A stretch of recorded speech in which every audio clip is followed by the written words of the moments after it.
watching Global Daily Mirror News Alerts.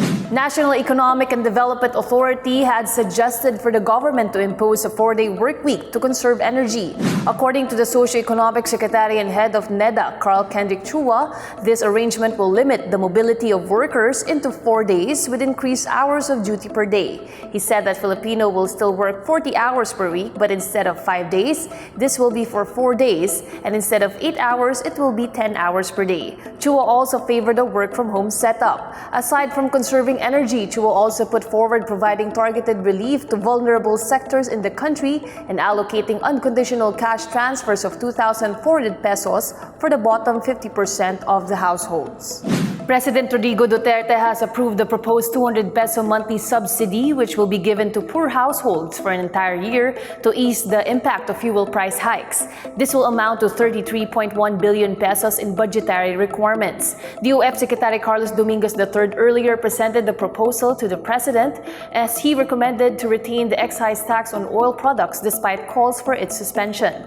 Dominguez said the funds for the subsidy would be sourced from the higher collection of value-added tax or VAT due to the higher prices of fuel, and meanwhile, Labor Assistant Secretary Dominic Tutay said the Department of Labor and Employment proposed a 24 billion peso wage subsidy for around 1 million minimum wage earners in the private sector. The wage subsidy will be distributed from April to June.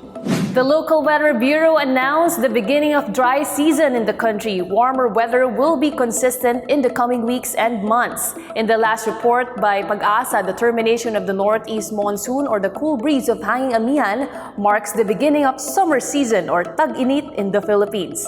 The dominant weather systems during dry season or summer are the high pressure area over the North Pacific and the hot and humid easterly winds coming from the East or Pacific Ocean.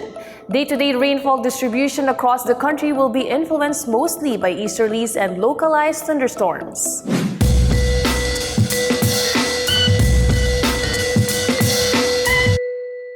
Maine Mendoza is the cover girl of L'Officiel Philippines anniversary issue.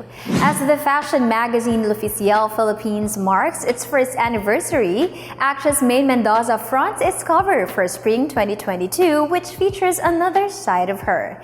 Maine looks fierce with her hair down while wearing a Fendi puffed sleeve dress in cream matched with a nude pair of pumps. L'Officiel describes the actress as a funny girl who is determined to define her path while still being able to let her hair down. Meanwhile, South Korean boy band BTS will be performing at the 2022 Grammy Awards. The Recording Academy announced that Bangtan Boys is one of the artists performing for the 64th Grammy Awards. BTS will be performing live at the Grammys in Las Vegas on April 3 via CBS.